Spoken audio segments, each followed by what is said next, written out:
Hello, folks. Good evening. So nice of you to come in from the sun, if it's sunny where you are. Oh, lovely. Good to see you, folks. When I was waiting to begin here, there was the preview here showed, that there wasn't anybody waiting. Sometimes it shows there's people waiting, and I just pictured you all out in the beautiful evening sun and listening to the birds and feeling that summer is perhaps actually here. But you've come in, so thank you for being here.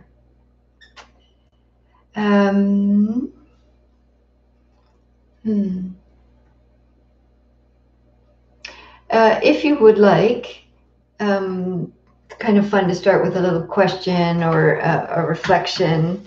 So if you like and have access to the chat, you could type in just a word or a few words, if needed, of something that was pleasant for you today, something that was unpleasant for you today, and something that was neither pleasant nor unpleasant. So that's a little, while we're waiting and folks are logging in, you could, if you like, just something pleasant, unpleasant, and neither. So I'll do one too. So certainly the birds were pleasant for me, and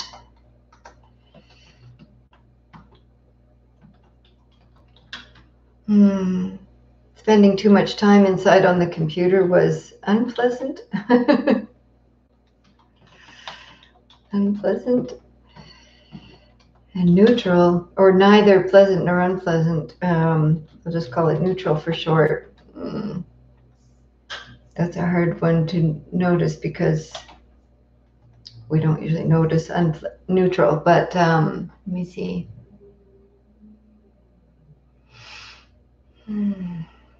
Yeah, breathing. I wasn't paying much attention to breathing today, so it was pretty neutral. Yeah, so like that. A laugh attack. Excellent. That's great, Marcus. Lee often has laugh attacks and is often chuckling away to himself. Smell of warnings there. Ah, yes. My spouse in pain, unpleasant. Hanging laundry, neutral, I assume. Painting in the sun, lovely. Very pleasant. Yeah. Great. So feel free to add into that if you're still typing. And so that gives quite a clue that this is what I'm talking about tonight. And this talk tonight is in response. Hi, Elaine. Lovely walk to the coffee shop with my dog. Yes. Very pleasant. Waiting in line and fending off big dogs was unpleasant. Putting the rain barrel out was neutral. I love that context, Kathy, of how we could take one little context of just, the coffee shop and find the pleasant in it, the unpleasant in it, and there was probably neutral in there as well. So that's a good way to reflect on it. Oh, unpleasant failed recipe. That never happens to you, Sandra. She's a great cook. Did not get much on jigsaw. Jigsaw puzzle. Oh, excellent. So thank you for these. So this is in response to a question from one of the participants here about something that she'd heard on a retreat from one of my teachers, Norman Feldman, teaching about this. And it was really helpful for her at the time and for time afterwards to practice with this. And then, as with most things, fades with time unless we, really keep keep that up as a practice at the forefront of our attention. And so she was kind of asking for a refresher and some clarification perhaps on this particular topic I'm talking about tonight. So I realized I just kind of forgot to say welcome to this True North Insight channel. And it's kind of sweet. There's kind of a regular Sangha that shows up here, and it feels like a community. Sangha means community. And so I'm Jill Davey. I'm one of the Dharma teachers with True North Insight. And thank you for showing up. All right. So this topic, I'll be using a Pali word, and as you've heard me say previously, perhaps, that Pali is the language the teachings were first written down in from the oral tradition. And for this topic, I'll mostly be using this word vedena. I'll type it out here for folks that kind of like to look that stuff up. So it's vedena, vedena. And often vedena is translated as into English as feeling. And this is confusing and inaccurate, I would say. Not that I'm a Pali scholar, so I don't mean to, be, I would say, but I do find it confusing to just call it feeling. Because for most of us, when we think of feeling, we think of emotions. At least I do, and maybe it's different for you. We talk about our feelings all the time. And that usually means emotional states or mind states, mind and emotional states. Whereas this, what I'm talking about tonight, vedena, is very particular and specific characteristics and quality. And so more often we hear it called feeling tone, and that's a bit more accurate and more distinguishes it from emotions. So feeling tone is another way you could say this. I'll probably just use the word vedena because that's what makes sense for me. So that's the context of this.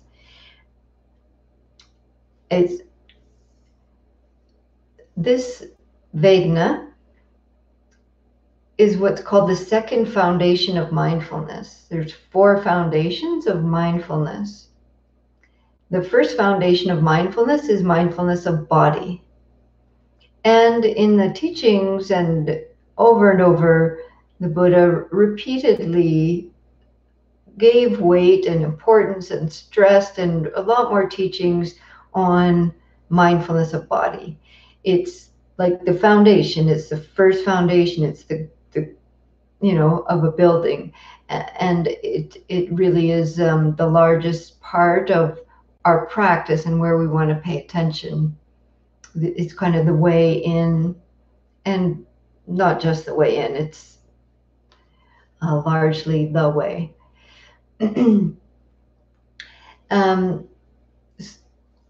So we will be paying attention, of course, to the body always, because the body is always in the present moment, and it's an easy, accessible way to mindfulness in the present moment when we're paying attention to what's happening with the body.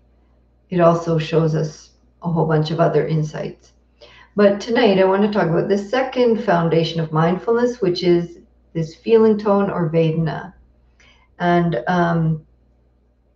it's a great, very interesting, I hope you find it very interesting place to practice and pay attention to. I don't know if I can really remember the first time I heard this taught, but I kind of have a general sense of it, and I remember being quite is dumbfounded the right word? Just like what? I'd never heard of this before. It was such a new, bizarre thing. And it really got me thinking a lot and inquiring and investigating, like, what is this? Is this really true? And I found that fascinating and awakening a lot of curiosity for me in a good way. Um, Sometimes this is taught as kind of a uh, not more advanced practice, but something that we have more access to pay attention to if we're like on a retreat and we have a lot less stimulation, a lot more calm, more presence and mindfulness, awareness, steadiness. Then we can really start to watch this quality of vedena that I'm going to say more about coming and going. Um, so that's true, but that's true with everything on retreat. You know, there's just a lot more that you can notice.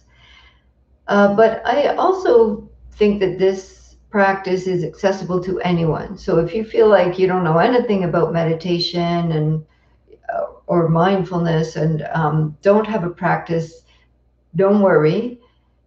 Just because I'm using a Pali word doesn't mean that this is not an accessible practice. You'll get something from it, and maybe a lot. Okay. Sure.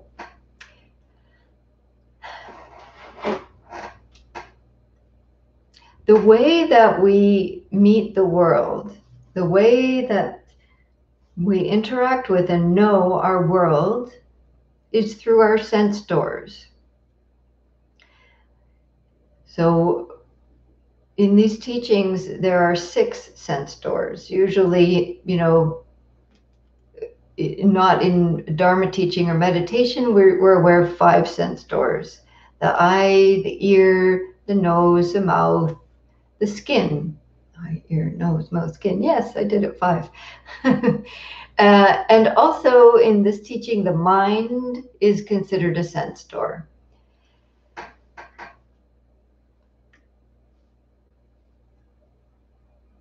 Okay, so these sense doors are how we know our world, how we receive the experience of light and shape that we call seeing, how we receive vibration that we call hearing, how we experience tactile sensation of touch, and taste and smell. The mind as a sense door is, I remember really puzzling over this at first. I thought, the mind is always secondary to these other sense doors. I thought, like I see something and then I think about it. But there are times, yes, that does happen, but there are times when just the mind in and of itself, just a memory will arise and with no other context or trigger that brought it. Or the mind will just go off into some fantasy and rumination and thought without having been triggered first by seeing or hearing something, etc. Okay, so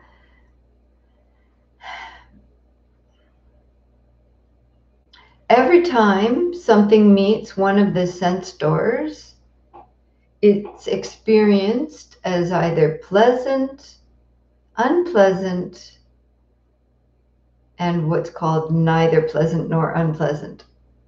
So in short, we call that third one neutral. Okay, so there's only 3 things I'm talking about tonight: pleasant, unpleasant, and neutral.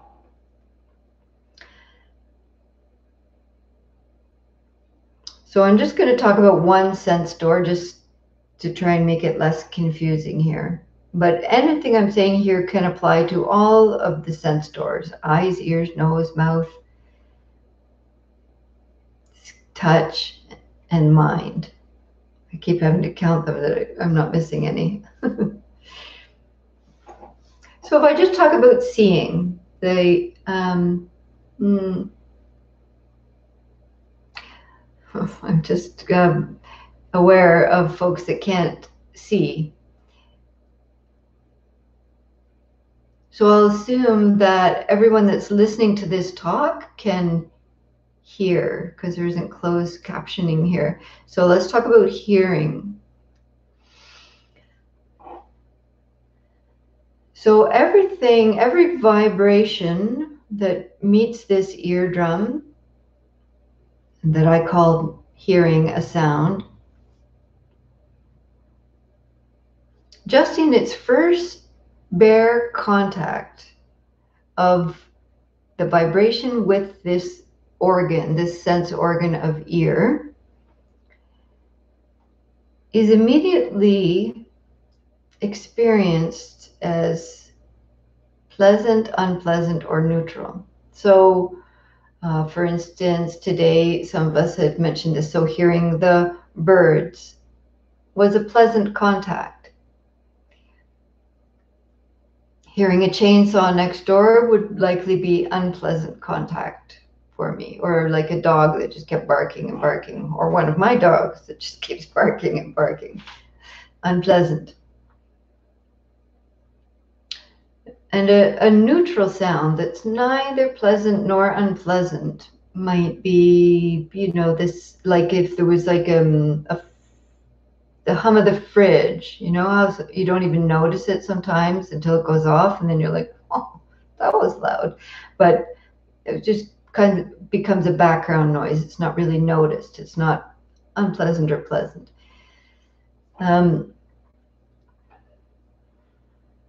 Okay, so now it is not inherent, it is not part of that object that bird sound is pleasant. I remember when I did my first long retreat, a month long, and it was in England at Gaia House, and summertime or something, pleasant weather. I think windows were open, and there are beautiful trees all around, and they have birds, a particular bird there that was a new bird sound for me that I wasn't used to. I can't remember what bird it was now. But when I first got there and sitting in the meditation hall the first time, the windows were open and it was just beautiful, pleasant bird song. It was like, wow, this is amazing. This is so nice here. This is going to be great. See, the mind already started to cling. I'll talk more about that. Okay.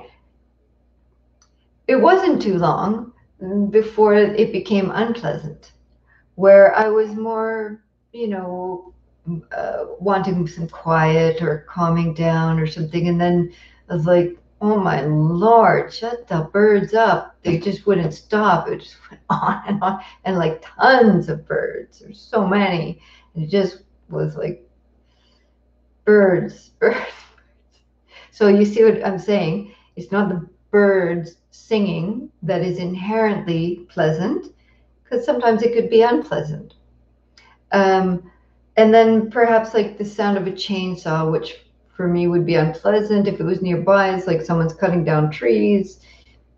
It's a kind of a grating sound. Whereas for somebody else, maybe that's a pleasant sound. There's some association, some connection, like, reminds me of hanging out with grandma, and we used to cut the trees in the forest, and some pleasant memory of that or something. It's not a very good example, I know. For others, it might be a really familiar sound, so it would just be neutral and they wouldn't pay attention to it very much. It'd just be like they're kind of used to hearing that all the time. Or if you were in a context of a place where that sound was happening all the time, it would be neutral. So whatever example you want to think of, it's not in the thing. And what's pleasant for one person could be unpleasant for another, but also for one person over a period of time or a short period of time, it can change from being unpleasant to pleasant, from being neutral to unpleasant, etc. Like I haven't personally had this experience, but if one was to eat a tub of ice cream, like a whole tub, um, it would start very pleasant, right? If it was a flavor you liked. And usually, if you pay attention to it, it's quite interesting. Probably about sometimes the third or fifth bite, it's already become neutral. Um, kind of not really paying attention and tasting it fully.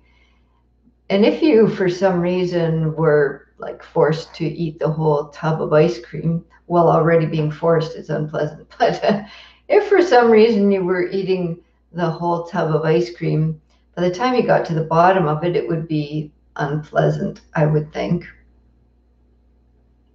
Maybe you disagree. So even for one person and one object,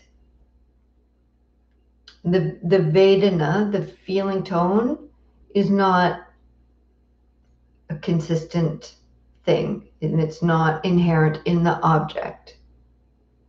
I hope it's making sense.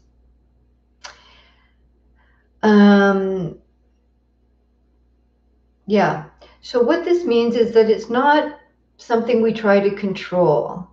It's not our choice whether something is pleasant or unpleasant. It just is. In fact, it's built into our biology. It's part of this whole experience of a human being that we experience, the senses experience the world in this way.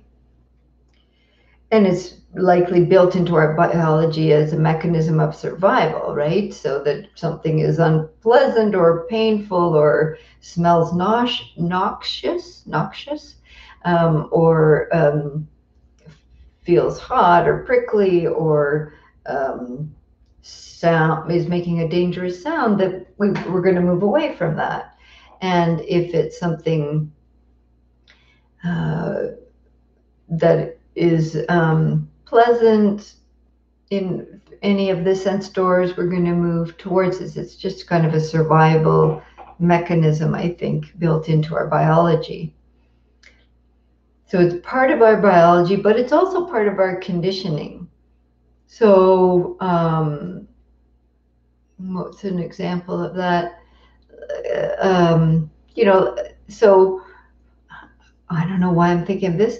Well, I do. I was thinking of red geraniums and my grandma, but anyway, so my grandma, Gigi, Grandma Davey, when we would go to her place for tea, she always had these maple leaf cookies. They're like shaped like a maple leaf, and they have this wicked sweet icing in between, this filling that's maple flavored. And but I still have such a pleasant association with that because of the pleasant memories of being with my grandma in that time. So so not only is vedena just part of our biology, it's also part of our conditioning. That, something for me that, and whereas somebody else could have a really unpleasant vedana contact with the same object because of things that have happened to them around that. Yeah, there's lots of examples we could think of for that, I'm sure. So if you consider that it's actually part of our biology, you can see how powerful a force it is. It's very strong condition for what can happen to us. And it arises with every moment of experience. Like right now, there's so many colors and sights happening for me in this space, and seeing my hands moving, and the lights, and then there's hearing this humming sound from the computer, the touch of the chair, the touch of my feet, the temperature of the body, the feeling of the heart, like all of this sense doors. There's not much smell happening right now. There's some taste in the mouth. And so all of these sense doors are constantly experiencing vedena constantly. So if it's not something that we can control or change, we're not trying to like stop vedana from happening, because you can't. But it is a very, very powerful place to be mindful of. So much so that it's the second foundation of mindfulness. Because I'm sure you can see the connection that when something is pleasant contact, we want more of it. When something is unpleasant contact, we want less of it. So pleasant vedana does create clinging. And unpleasant vedana creates aversion. Neutral vedana, that's neither pleasant nor unpleasant, it's like a continuum, and it would be, around the center point. So neutral usually creates spacing out, just like numbing out, not awake, not aware, not mindful. Delusion, we could call it. So if we don't pay attention to just this quality of vedana, then we're often getting hooked. So I was, shared on Facebook kind of the image of don't get hooked. I think I titled the talk this as well. Don't get hooked. Don't bite the hook. This is an opportunity to pay attention to this quality. And by doing that, we don't bite the hook and we don't get hooked into clinging and craving and aversion, which we know are the sources of suffering.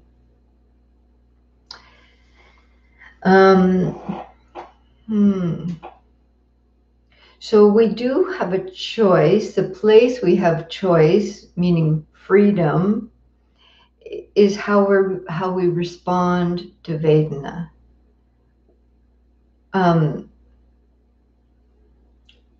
Understanding it and choosing how we're responding to it. Sometimes we get the idea then that, something is pleasant, like we were just talking about the beautiful sun today. If it was sunny where you were, I hope everyone had a chance to experience some beautiful sun lately.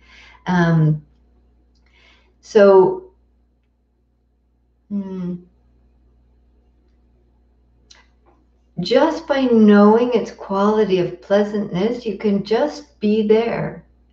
You can just be there with the pleasantness of having a beautiful laugh attack, of having a beautiful walk to the coffee shop with a dog companion, the smell of the morning air. Just by recognizing and really knowing, this is so pleasant, and turning your face to the sun, or looking at the beautiful job you did painting the furniture outside, and just hanging out there and knowing this is a beautiful, pleasant moment, and it's impermanent. That's a moment of liberation, of freedom. There's no clinging needed to be added to that. You don't have to bite the hook and I wish it would stay like this and I'm never going inside again, or I'm just, whatever, once the laughing attack had passed on the porch, like you're going to stay there and try and keep yourself laughing. It's like, that was fabulous. That felt so good in the body and so joyful. And then it has its time, arises, passes, and we move on without clinging to it. The same with unpleasant. We can know this is unpleasant. A sensation in the body is painful. A thought that's arisen can be painful. Smell can be unpleasant. Taste, sounds.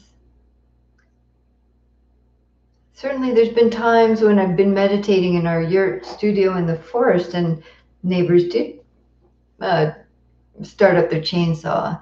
But because I was in a practice of calm and steady awareness, it was just like, oh, unpleasant. Just hearing unpleasant. Knowing it was out of my control to stop that or do anything about it, and just seeing it come and go without creating a lot of aversion and pain. I love this, Marcus. He who kisses joy as it flies lives in eternity's sunrise. William Blake. Bam! Right on. He who kisses joy as it flies lives in eternity's sunrise. There's that impermanence there. Thank you, Marcus. That's beautiful. To kiss the joy as it's knowing it's impermanent. That's just so perfect. Good one. So where we make a mistake is by mistaking the vedena to be in the object. We get confused. We're not seeing clearly when we think, oh, the pleasantness is in this food or in this situation or with this person or with, whatever this thing that I want. And we think it's that's going to make us happy. We think it's that thing that is inherently pleasant. And if I get it, I will be finally happy and at peace, which I'm sure you must know by now is not the case, because you're always going to want something else. Or we mistakenly view that it's that person that's the problem. It's what they've done. It's what they've said. It's this weather. It's this politician. It's, on and on and on. That is unpleasant. And if I get rid of that, then I will be happy. This is also not the case because there will be some other contact that's going to come up for you that's going to be unpleasant. It's in our relationship to it that we find happiness and freedom.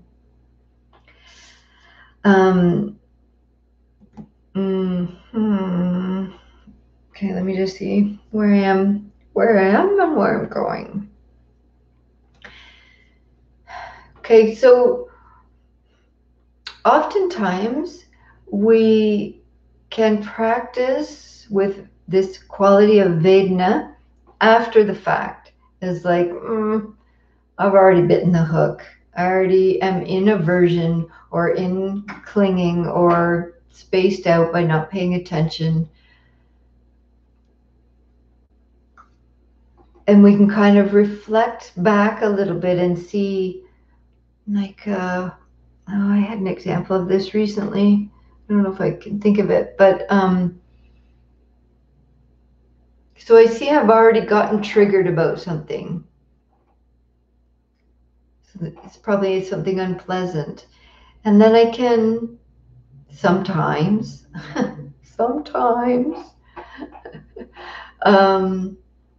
if I'm not too far down the road, if I haven't gotten pulled along by that hook too far into a big story, I can sometimes notice, reactivity, and just look back a little bit and see, you know what? It was just an unpleasant contact. Like the ear heard something it didn't want to hear. I saw something I didn't want to see. I tasted something I didn't want to, you can kind of see just where the chain started. When you see that, you've taken out the hook. You're not hooked anymore. So we have the choice just to be present with vedena sometimes, not all the time. I can't imagine you'd be able to do it all the time because it's constantly happening. But sometimes you can just watch the vedana happening and just know, oh, this is pleasant, this is unpleasant. I was practicing a lot with this these last few days, like just driving this evening. I was driving over to Elora, and I saw someone riding a bicycle down the hill, and it looked like a she. I'm not sure. They had on this really bright reddish orange top or jacket, and it was just fabulous eye contact of this color that was so pleasant, and I just noted, oh, pleasant, and just watched that pass by. Um, so you can practice with it in that kind of real time of just noticing pleasant, unpleasant. And when you practice in real time with neutral, which is neither pleasant nor unpleasant, most of the time, check it out for yourself. What is neutral becomes pleasant. So oh gosh, I use this practice quite a bit if I find I'm not awake, not paying attention. If you ever hear yourself say I'm bored, this is the time to practice with this. Because boredom means you're not paying attention. So it could be any time where you're just kind of feeling dull, feeling bored, feeling, I don't even know how else to describe it, not really awake to how things are. This because things are just kind of neutral. And so then by noticing, oh, it's just neutral. So I'm just picturing myself walking through the forest and not really paying attention, just kind of getting the walk done. But if I then wake up to this and notice, this is actually extremely beautiful. The sounds, the textures, the touch, this sensation of the breeze, like as soon as you start to pay attention to neutral, it very often moves further on the continuum over towards pleasant. So this is a good way to practice waking up. All right, we should practice.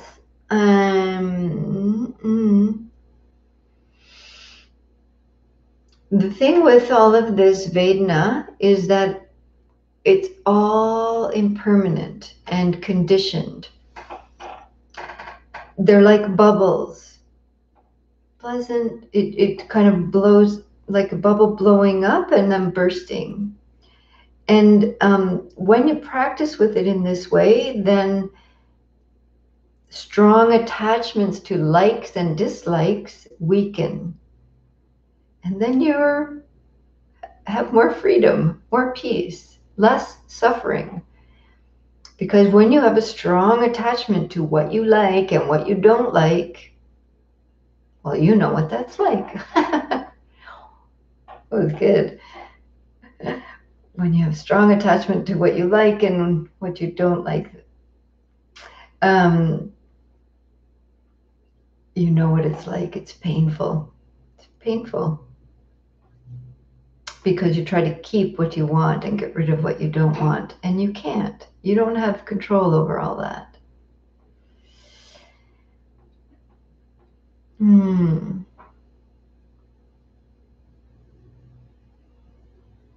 There's so much more to say about vedana.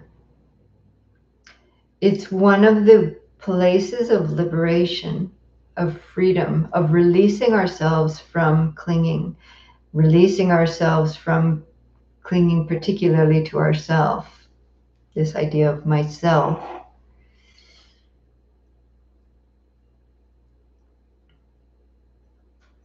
All right. Let's have a practice. Okay.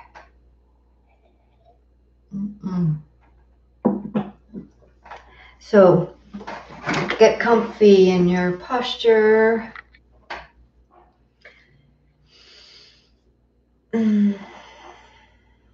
Let all of those words float away. Just let them drip off you like a beautiful rain shower or a sprinkler, just dripping off, floating away. Let it go. Don't try to figure out anything right now.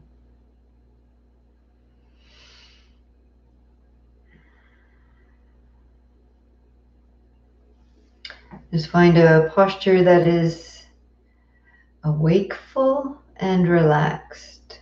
So for most of us, that probably means sitting up. But if you feel like you can stay awake and lay down, that's fine. Some folks might need to stand up if they're feeling very sleepy.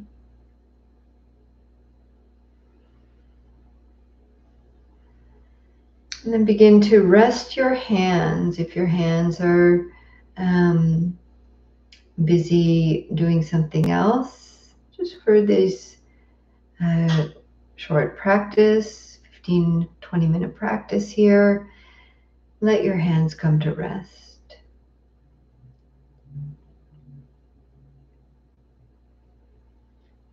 And then allow your eyes to come to rest. So for some folks, just resting the eyes downward is your practice.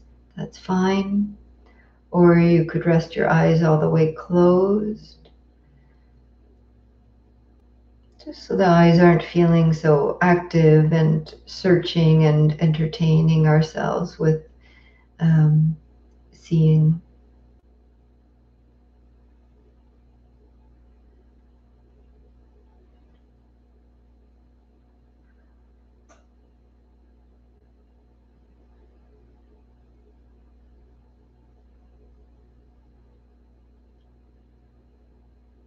And as your hands and eyes come to rest, see what else could feel restful for you, perhaps in your expression of your face or the weightedness of your shoulders.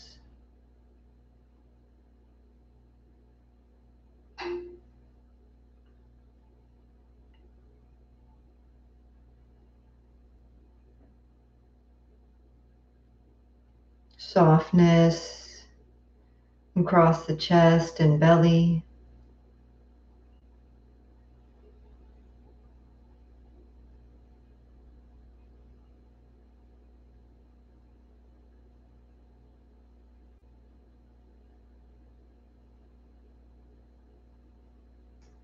And letting your attention just meet with the experience of the body sitting here. And we'll open particularly to this quality of vedena, just with the contact of touch sense door.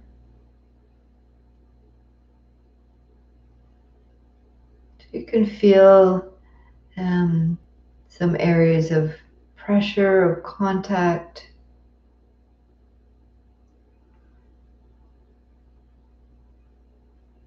And without needing to change that or move or try to make anything different, just notice what that contact is like for you. Is it pleasant? Is it unpleasant? Or is it neither?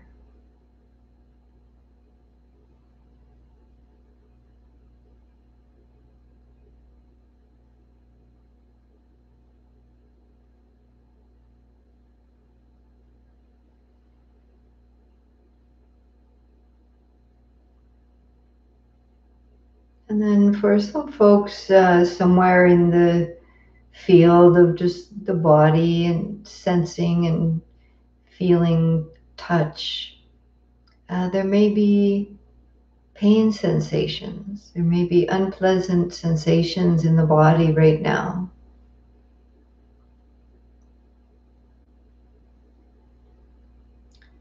So if that's arising for you, unpleasant touch sensation,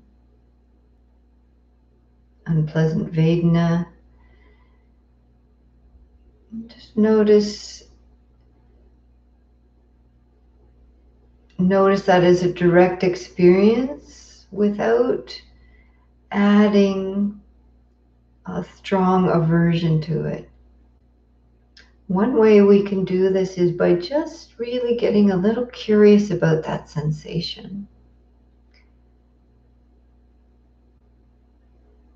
Where is it exactly in the body? Is it spreading?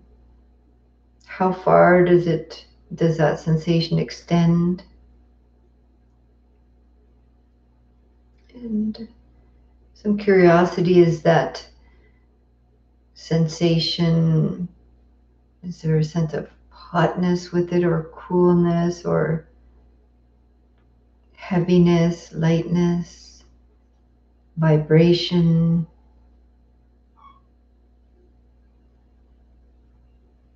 pulse?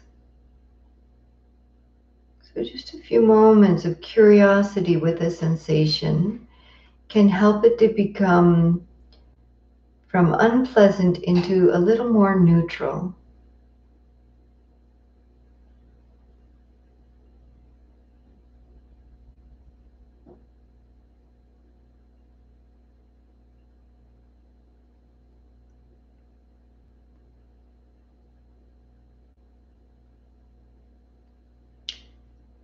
And then we'll let go of paying attention to an unpleasant sensation and just open again to your whole body sitting here. See if you can feel some pleasant sensation in the body. It might be just a touch of coolness or warmth, or the touch of a fabric that is nice, pleasant. Could be the sensation of a breath coming and going feels pleasant.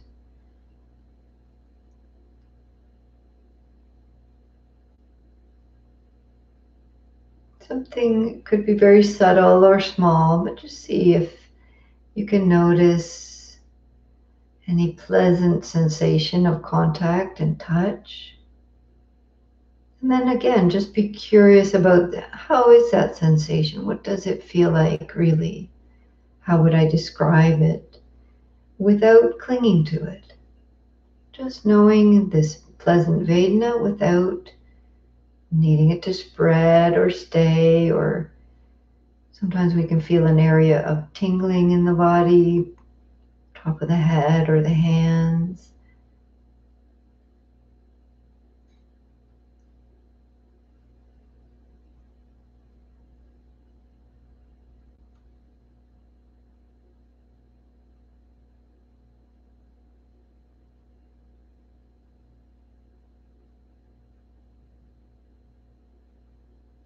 Just a few moments here, really feeling what that sensation feels like with curiosity.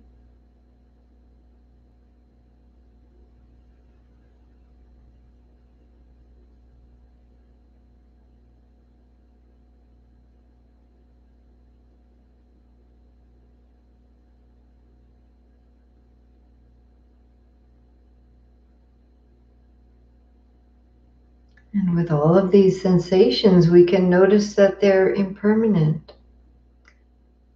There's a sense of movement with them, or getting larger or smaller, more intense, less intense.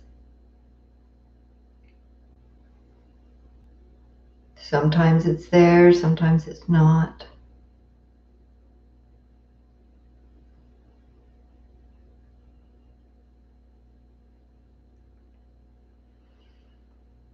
And now let's open to and feel a sensation of neutral, neither pleasant nor unpleasant. For some folks, feeling the breath can be neutral, breath coming and going, or it might just be a sensation anywhere in the body that isn't strongly pleasant or unpleasant.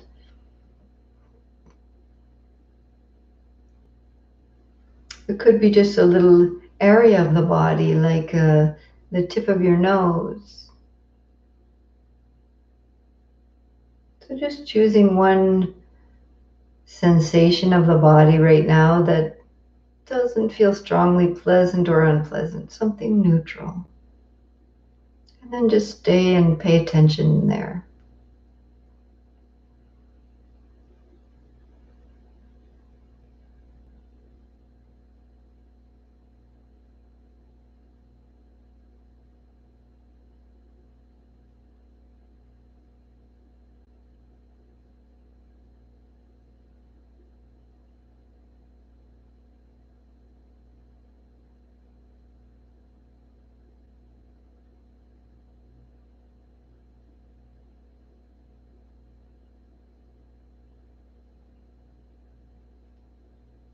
And perhaps as you're paying attention to this neutral sensation, it may become a little more pleasant just from the attention.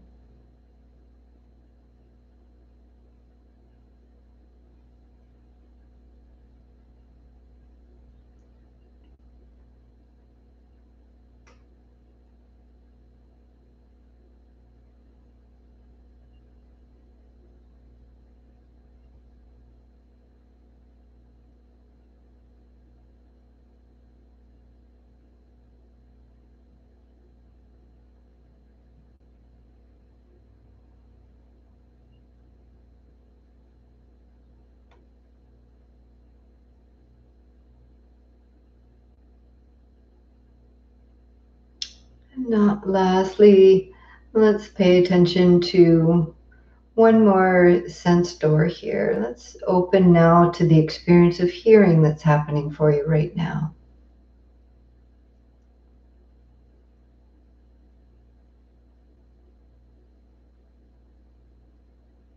So for some of us, there may be sounds from outside, sounds from others within the home, sounds just from your own body or from the room, sounds of my voice.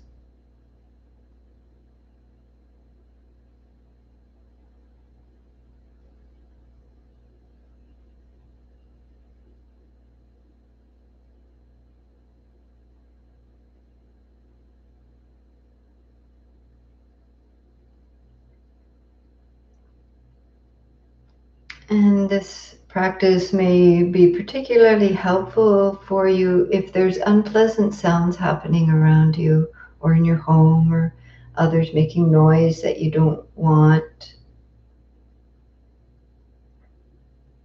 And see if you could just notice, oh, this is just unpleasant contact of vibration with the ear.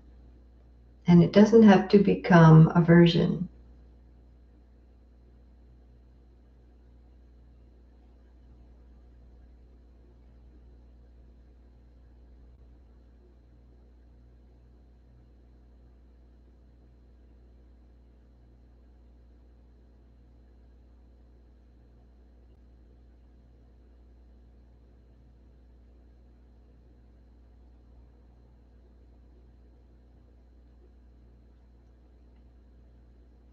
And likewise, if you're experiencing pleasant vedena of hearing sense door, there's pleasant sounds happening for you. You could just be aware, oh, that's pleasant. And you might feel a sense of leaning towards that sound or wanting to get more of it or keep it. And just recognize, oh, this is pleasant.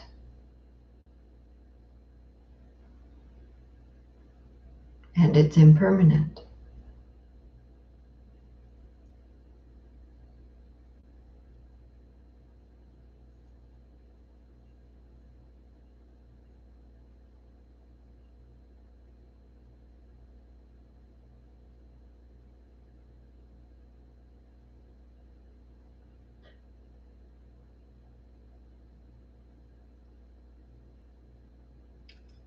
And then whether you experience this sound of the three bells as pleasant, unpleasant, or neutral, just stay with that practice of noticing until the third sound has ended.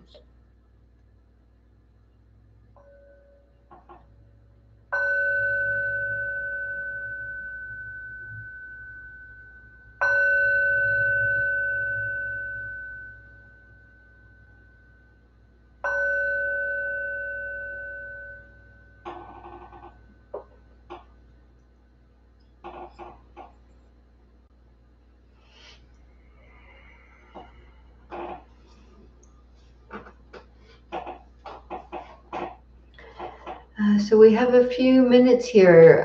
There may likely be questions about this topic or practice if this is a new one for you, or you may have questions if it's something you're familiar with as well.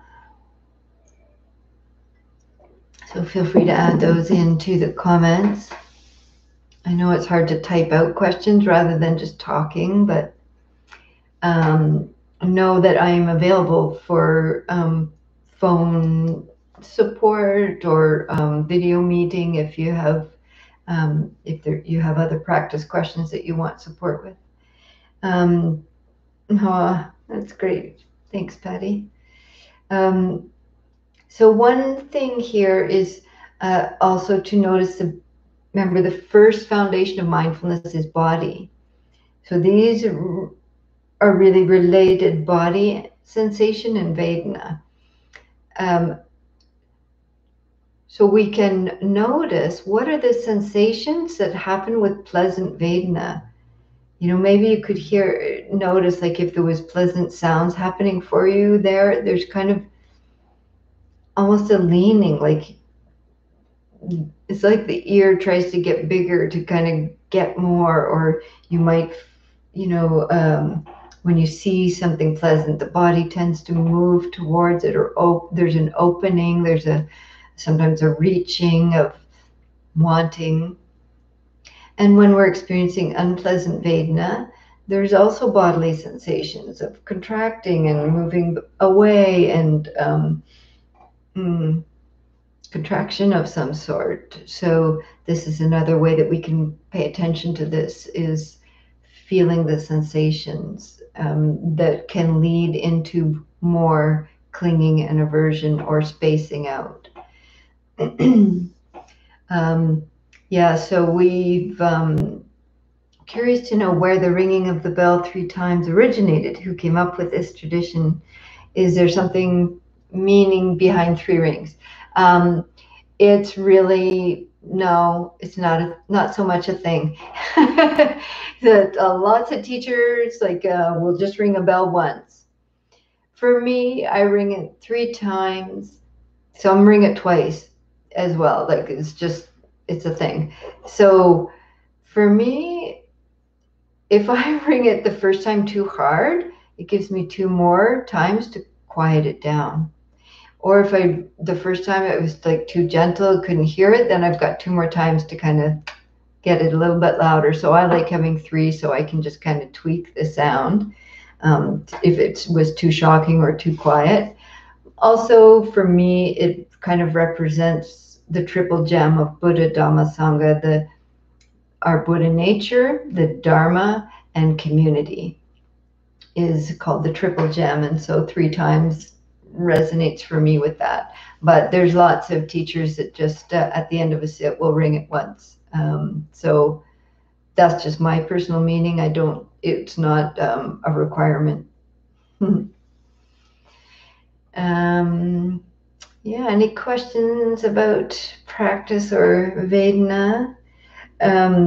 So we were practicing with strong sensation there, and you could maybe get a little taste of it. It wasn't a very long practice, but to see how there are ways to practice with strong sensation that make unpleasant move a little more on the continuum towards neutral. Neutral, when we pay attention to it, moves a little bit more towards being pleasant, because we're really waking up and even when something is unpleasant, when we pay attention to it, it can become a little not pleasant really, but more towards being pleasant. Sometimes it can actually become pleasant. Something that, you're just dropping the aversion to it and just feeling, oh, it's actually warm, or it's actually just feels like vibration, or, just paying attention in a different way. Yeah. All right. So that's some of an introduction to Vedana. There's a great deal more to say about that and to practice with it, but just a place to start paying attention can be helpful. Often, usually looking at it in hindsight, like, oh, I got really hooked on wanting or not wanting or spacing out. Why was that? Oh, I wasn't really paying attention, neutral. Or I was really clinging, pleasant. I was really aversive. Something unpleasant happened. And in that way, it can be quite liberating. Uh, all right, that's it. I hope you have a very pleasant evening without clinging. And I will be back Saturday morning, 9 till 10. Yes, 9 till 10, Saturday morning. All right. Um, why would we need to move from unpleasant to neutral? Oh, we don't need to. Um, it's just what happens when we pay attention to unpleasant, that it becomes less, it changes, the contact changes. So we're not trying to make it change, because that would be clinging.